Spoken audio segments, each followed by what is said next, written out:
Yeah, rivals, it's a dangerous guy because it's a boxing. One punch, go home. This is dangerous, man. I know, but.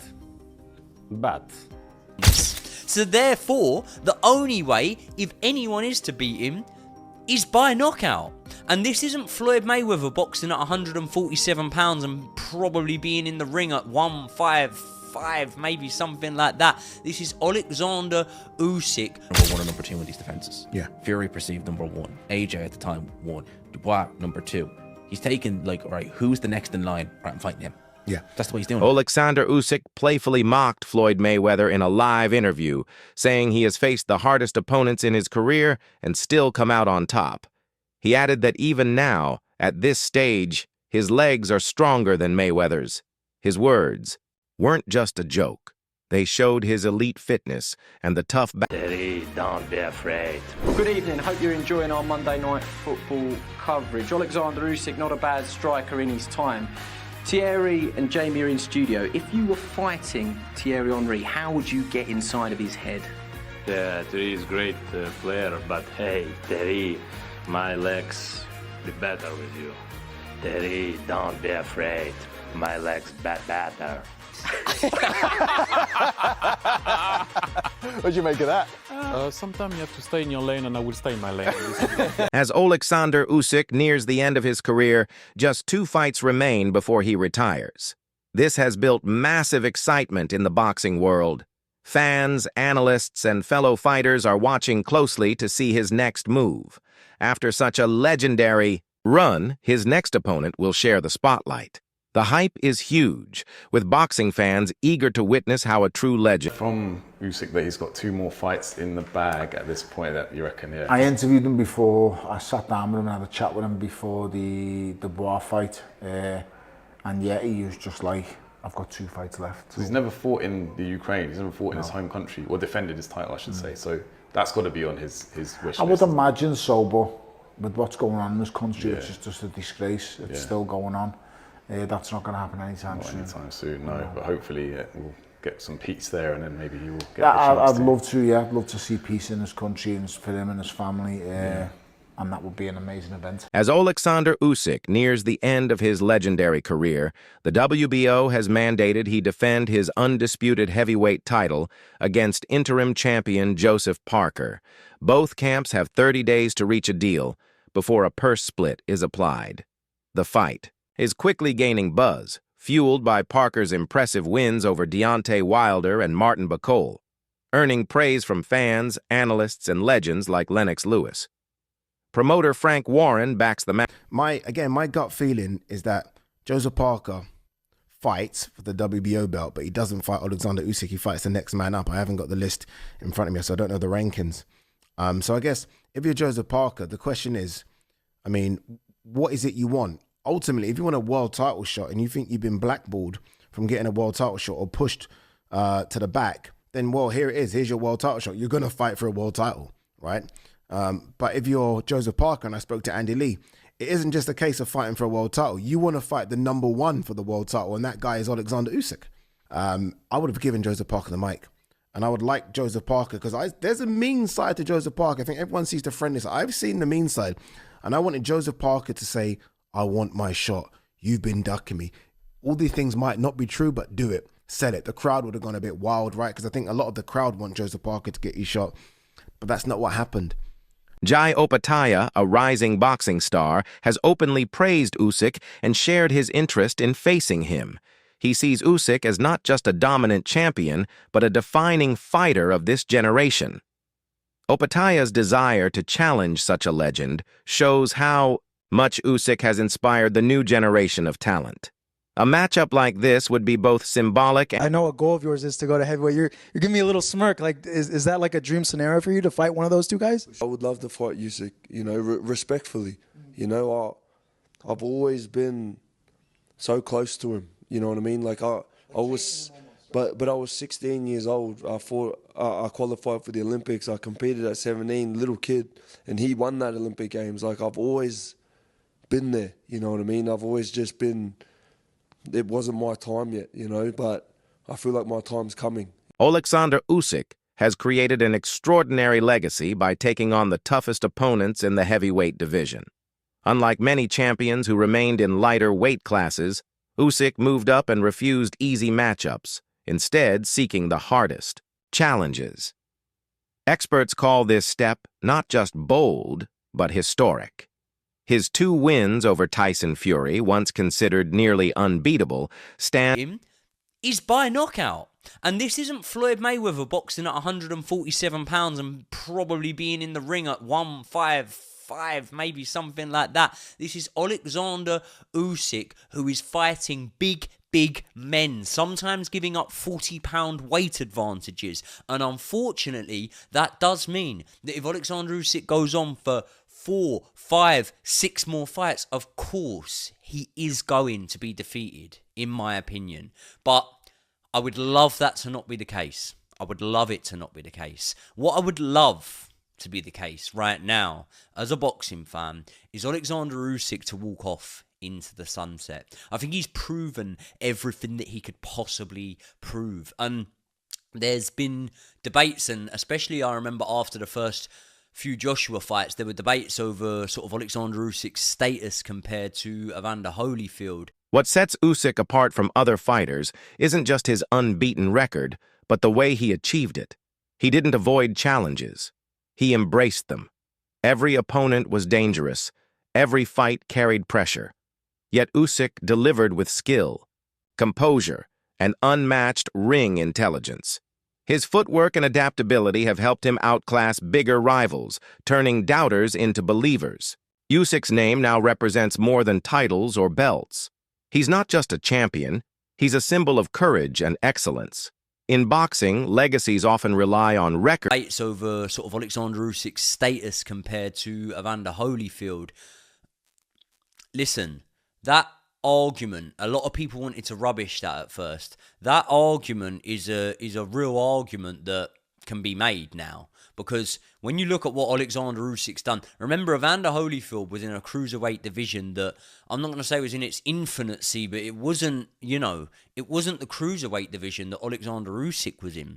The cruiserweight division that Oleksandr Usyk was in, I believe, was a more stacked, more competitive cruiserweight division. And the way Usyk left that division, he left it by cleaning it out.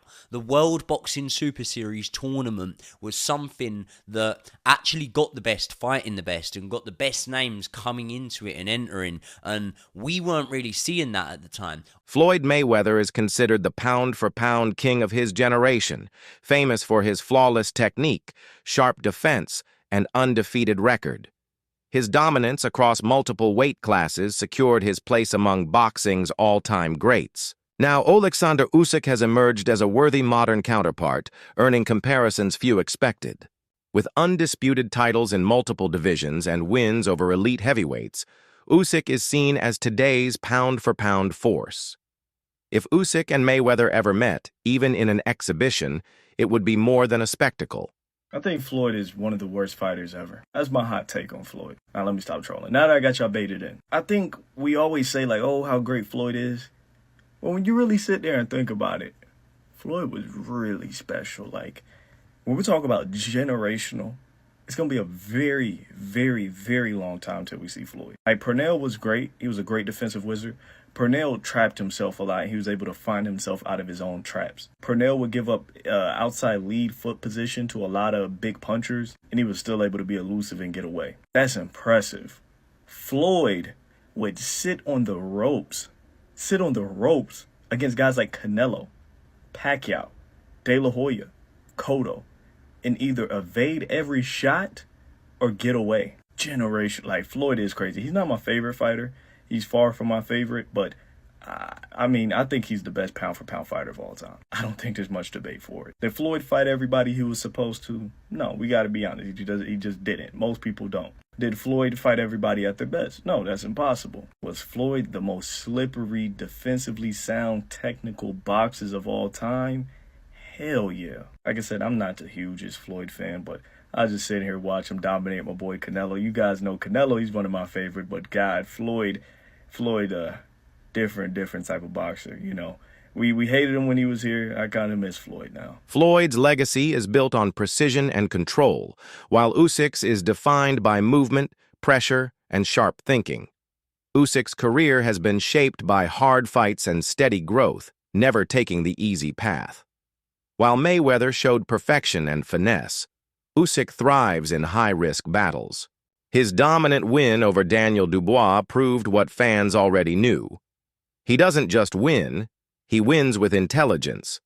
Dubois had size and power, but Usyk's footwork, timing, and strategy neutralized him. It was a masterclass in how brains can beat brawn. This victory didn't just add to Usyk's record. Up in different directions. Even I wasn't sure because although I believe Usyk is the fighter of the generation in this weight class, he's at an age where, you know, overnight you sort of show up and you don't have it anymore. You know, Ali randomly lost to Leon Spinks around this age and whatnot, you know. So you know, you could get where all of a sudden, you know, it's not there on the night. So and you know, you had and heavyweights takes 1 second. Yeah, one split second, you're off. Yeah, exactly. And you also had a very motivated Dubois to add to that second, you know, who's a very powerful puncher and has sort of this bully mentality when he gets you in an uncomfortable position. But, you know, Usyk, you know, flawless performance technically, you know, stepping out to that weak side consistently, mixing up the jabs, making things uncomfortable for Dubois rhythm-wise. He seemed more aggressive, right? Normally, I think with some of the bigger guys, he slides to the weak side, slides to the weak side. This was different. I think with Dubois, the psychology is kind of out of the bag in that you got to kind of bully the bully, you know, and Dubois came out trying to bully him a little bit, so he started touching him and hitting him, and he started taking it to him because you start backing him up, you start putting him in a situation where he starts to doubt himself, and Dubois doesn't really come back from that very often. As a matter of fact, he doesn't bend, he breaks. In the fight, I thought he's a little bit awkward, Dubois. I don't know, but he's one of those awkward strong guys. Yeah, he's just like super strong, awkward as hell. He goes down and he takes the full count, and then he just gets up at 10 and walks across the ring right in front of Usyk, who's celebrating middle of the ring, like with his hands up in the air. Just casually walks right by Usyk's celebration as if he didn't just get counted out to 10. Foreman Ali. Remember, he walks right to his corner. Yeah, but I was like, dude, you could have got up. Like, you waited to 10, and then he was a beaten man. You waited to 10, and then not only you get up, you don't even have the presence of mind to realize like I'm walking right into the picture where he's celebrating. But Paulie, he was a beaten man before the first knockdown. You saw his spirit leave his body. Not as if he's dying. I mean, his fighting spirit just completely leave his body. Yeah. And we've seen that before. It happened the last time. And a lot of people were asking me during fight week. They're like, "Hey, man, Dubois looks really good. What do you think?" I'm like, it doesn't matter. Turki Al-Alshik has become a major force in modern boxing, famous for making huge, high-profile fights a reality. His influence has fueled speculation that even the most unlikely matchups, like Mayweather returning to face Usyk, could happen. While the odds are slim, the impact of promoters like him can't be ignored. If anyone could unite two legends from completely different worlds in the ring, Turki Usyk might be the only billionaire I truly like. Don't get me wrong, if you're a billionaire, you're probably hiding some pretty shady stuff, not gonna lie. But this dude is a G. If you know, you know. This guy is a huge combat sports fan. Mostly boxing. This guy does everything he can to try and create the best boxing events in the world. Dude uses his money for the power of good by creating the most testosterone, aura-filled boxing matches imaginable. And after, it seems like forever, months, maybe even years of him trying to get Canelo Alvarez to fight Terence Crawford, he finally penciled it in. He got it done a couple months ago. Here's why I'm making this video. Turki Usyk, I fucking love this guy. If either one of these two guys win by knockout, he's going to give out a huge bonus to him. It's important to note that this isn't going to be like a $50,000 bonus that they have in the UFC. We're talking Saudi oil money. Expect millions and millions of dollars. This is a quote by him. "We will not have Tom and Jerry fights anymore. We will have in this fight and in our next fights a bonus for a KO." Thank God. The biggest reason why I'm more of an MMA fan, and even a bare knuckle fan, than boxing is because I'm tired of the dancing. 12 rounds of just dancing. It literally puts you to sleep. And the last boxing event I paid for, I don't even remember the dude's freaking name. It was the last guy I think Canelo Alvarez fought. I don't even care to know his name. All the dude did was dance around for 12 rounds just to lose. He didn't do anything. It was one of the worst fights ever. Everybody thought they got scammed because they had to pay money for that. Even Turki Usyk was pissed. You could see it because He's done with this crap. He's done. He's finally putting an end to this. He's going to be giving out probably $1 million bonuses for every time somebody gets knocked out. Thank God. All right? Now I'm actually excited for this fight. One of the most admired things about Usyk's career is his character. Despite all his titles and achievements, he remains humble. This is a big contrast to fighters like Mayweather, who often build their image on confidence and showmanship. Fans and experts praise Usyk's humility, seeing it as proof of his respect for the sport, his opponents, and the audience. It's a rare quality among elite athletes and makes his greatness feel even more real. Derek Chisora once compared Usyk to Muhammad Ali, highlighting his rare talent. Usyk's agility and control in the ring have the elegance of lighter fighters, yet he applies them in the heavyweight division. His movement isn't just for show, it's smart and effective. Everybody gets it wrong. You don't box this guy. It's like, how can I explain it to you in a way you understand? You can't box him. He's just too good. He's just unbelievable great. Yeah, you forget good, he's amazing. Yeah, he's great, he's amazing. He's like the white Muhammad Ali. He might not talk like Muhammad Ali, but he is the Muhammad Ali of the last generation. You understand? We have to give him the credit where it's due. Yeah, he is that guy. From the start of his career, Usyk took the toughest path. Instead of chasing easy wins, he targeted top opponents, often meeting them in their own hometowns. He traveled worldwide, adapted to different styles, and still came out victorious. His willingness to take risks and pursue greatness, even when the odds were against him, sets him apart from champions who choose safer routes. His journey is defined not by comfort, but by... I'm sorry. I can't help it, man. I fucking love this. Honestly, I fucking love this game.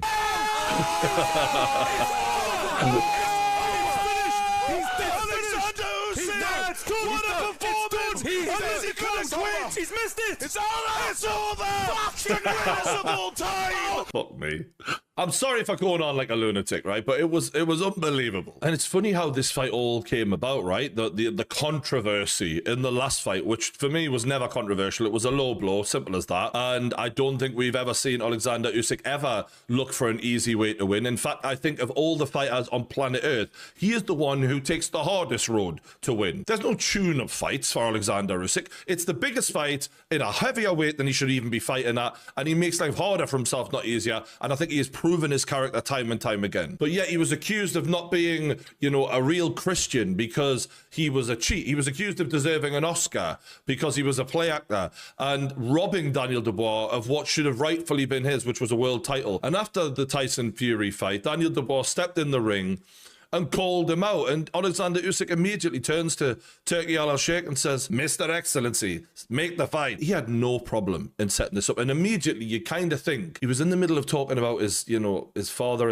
I think at the time. It was an emotional moment. That's a time where when you've accomplished what he's done, you deserve respect. And I think he was disrespected there. And I think he took that personally, in the words of Michael Jordan. Now, in the first round, Oleksandr Usyk did exactly what he needed to do to Daniel Dubois. Daniel Dubois coming in with a load of confidence, wanting to be the aggressor, wanting to be the dominant bull that he was against Anthony Joshua. Boxing trainer and analyst Russ Anber described Usyk's mindset in his recent fight as a quiet fury. Despite his great success, Anber said Usyk still felt underappreciated by parts of the boxing world, especially some in the British media. That sense of being overlooked fueled him. Usyk didn't enter the ring just to win. He came to remove all doubt. His intense focus and calculated aggression proved... I think he went out there with bad intentions, didn't he? I think he was on a mission to prove that, 38 isn't old yet. And I was talking to some other guys, including Richie Woodall, and saying that, he's gotten better. If you look at his last 3 fights, the first Fury fight, second Fury fight, and this one, each one has gotten better, more dominating each time. So, age is a number, I guess. When you're in the gym all the time, it takes a long time to age. When we spoke on Thursday, I could tell you were genuinely confident, but did you believe it could be so early and so conclusive? No, I'd be lying to you if I said that. You know, I mean, no. I thought it could be dominating. I thought he was doing the things that I think Dubois did what I expected him to do, and Usyk did what I expected him to do.